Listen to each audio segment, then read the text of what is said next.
कहीं कम कहीं ज्यादा कहीं, ठीक है।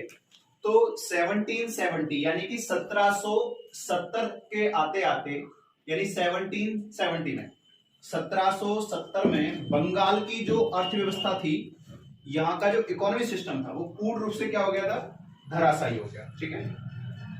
यहाँ के अच्छे साधन नहीं थे, जिसके कारण ये जो लोग थे ये गरीबी की रेखा में आ गए, यानी गरीबी रेखा में पहले भी थे लेकिन उससे और भी नीचे चले गए। तो यहाँ पे 1790 में 1790 के अंदर जॉन सोर की व्यवस्था, जॉन सोर के नाम से एक व्यवस्था आई,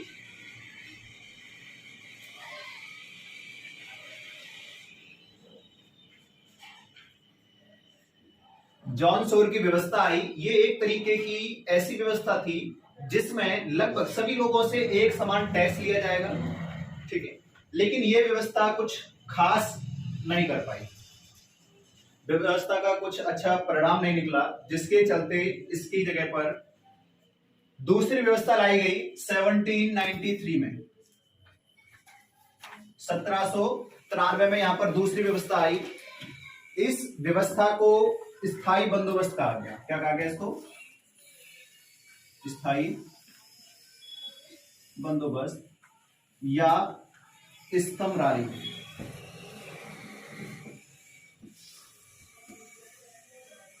या स्तंभरारी व्यवस्था कहा गया इसको। क्या कहा गया इसको?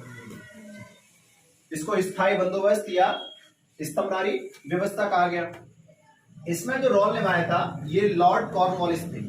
लॉर्ड कॉर्नवालिस इस व्यवस्था को लेकर के आए थे। इसके पीछे कारण ये था कि इसमें जो पहली व्यवस्था चल रही थी, वो व्यवस्था में सबसे ज्यादा सहयोग था वॉरेन हेस्टिंग का था। तो जिनकी व्यवस्था फेल हो गई, जिसके पीछे कई सारे कारण थे। एक तो अनिश्चित तरीके से टैक्स कलेक्शन करना था। ये व्यवस्था जो थी ये आपके दो राज्यों में, बिहार में और बंगाल में, इन दो राज्यों में से लागू किया गया। और ये जो थी 19% क्षेत्र पर लागू की गई थी। कितने पर लागू की गई थी? 19% क्षेत्र पर लागू की गई थी, ठीक है। राजाओं के ऊपर एक जिम्मेदारी सौंपी गई कि राजा क्या करेंगे, उनके पास जो भी भूमि होती थी, यानी कि इनके पास लगभग 400 गांव की भूमि इनके पास होती थी। 400 गांव तक राजाओं के पास होते थे। कितने गांव होते थे इनके पास में? 400 गांव, जो कि बहुत बड़ी भूमि, यानी एक बहुत बड़े क्षेत्र को संभालते थे। तो 400 गांव तक की भूमि इनके पास होती थी, ठीक है। तो ये एक्चुअली में जमींदार होते थे, जमींदार। और इसी जमींदार को क्या कहते थे? राजा कहते थे। क्या कहते थे इसको? राजा कहते थे, ठीक है। इस राजा का एक अपना अधिकारी होता था। इस अधिकारी का नाम था यौमन। क्या कहते थे इसको? यौमन। इसे यौमन कहते थे।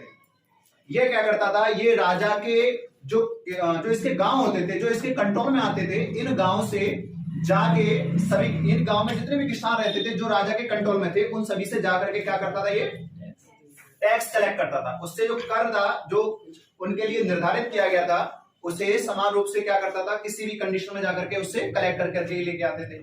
लेकिन यहाँ पे देखिए कभी कभी क्या होता था कि ये उस कर को कलेक्ट करने में सक्षम नहीं होता था। जब ये सक्षम नहीं होता था तो राजा को मजाक भी बनाया जाता था।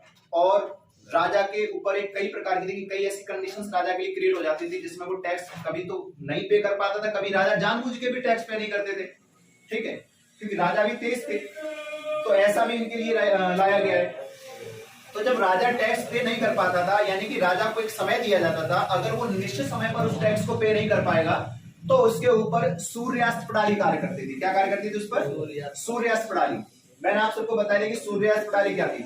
सूर्यास्त प्रणाली काफी महत्वपूर्ण मानी जाती है। इसका कारण ये है कि ये एक तो काफी प्राचीन प्रणाली है और इसे अभी भी लागू किया जाता है, लेकिन अभी इसका नाम बदल दिया गया, ठीक है। ये प्रणाली अभी भी कार्य करती है। आप कहीं से लोन लेते हैं और आपको एक समय दिया जाता है कि आप इस समय तक आप क्या करेंगे, आप अपने लोन को पे करेंगे। अगर आप ऐसा नहीं करते हैं तो आपके खिलाफ या तो कार्रवाई होगी या आपसे एक्स्ट्रा चार्ज लगा लिए जाएंगे, है ना। कहते हैं कि जैसे आपने किसी से मोबाइल लिया और आप पे नहीं कर पाए ईएमआई, तो आप पे बाउंसेस चार्जेस लगा लेते हैं, एडिशनल चार्जेस आप पे लगाते हैं। तो इसी तरीके से ये प्रणाली कार्य करती थी। लेकिन सूर्यास्त प्रणाली में क्या होता था कि जिस राजा को या जिस भी जमींदार को जो समय दिया जाता था, जिसमें उसे क्या करना होता था, टैक्स पे करना होता था, यानी कर चुकाना होता था, वो नहीं चुका पाता था, तो ऐसे में उसकी संपत्ति को क्या कर दिया जाता था, नीलाम कर दिया जाता था। क्या कर देते थे, उसकी संपत्ति को नीलाम कर देते थे। इसका एक उदाहरण जो है वर्धमान का जो किला था उसकी नीलामी, इसका एक क्या था, एग्जाम्पल रहा है। ठीक है, तो वर्धमान के किले की जो एग्जाम्पल एक अच्छी मानी जाती है कि उसमें उस किले को कैसे नीलाम किया गया और राजाओं की क्या चालें थी उसको बचाने के लिए। जैसे भारत के अंदर जितने भी राजा जो थे, इन राजाओं के द्वारा अपनी संपत्ति को बचाने के लिए कई प्रकार की चालें चली जाती थी। पहली चीज तो नीलामी में राजा के अपने ही नौकर या फिर अपने ही लोग होते थे। जैसे वर्धमान के किले को जब नीलाम किया गया तो उसमें कितने थे, 95% थे। कितने थे, 95% लोग किसके थे, राजा के अपने लोग थे। ठीक है, देखें इस व्यवस्था के साथ में एक व्यवस्था और आई थी, जिस व्यवस्था को 1882 के मध्य में चलाया गया। इस व्यवस्था को कौन लेकर के आया था, मार्टिन बर्ड ये लेकर के आए इस व्यवस्था को। मार्टिन बर्ड जो थे, इस व्यवस्था को 1819 से इन्होंने 1822 तक चलाया। 22 में इसके अंदर कुछ सुधार करके इसे पुनः लागू किया गया। ठीक है, इसमें कुछ कमियां थी जिसके चलते इसको रोक दिया गया, अस्थायी रूप से रोका गया और इसे 1822 से दोबारा लागू करके 1833 तक चलाया गया। ये जो व्यवस्था थी इनकी, इसे महालवाड़ी क्या कहा गया था इसको, ये महालवाड़ी थी, महालवाड़ी।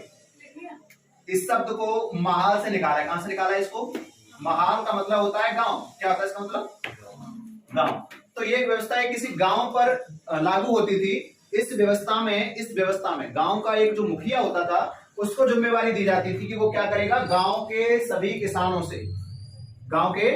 किसानों से, शिल्पकारों से, वस्तुकारों से, व्यापारियों से क्या करेगा, टैक्स कलेक्ट करेगा और किसको देगा, जाकर के वो अंग्रेजी अधिकारी को, जो उस क्षेत्र का कार्यभार संभालता था, उसको जाकर के देगा ये टैक्स।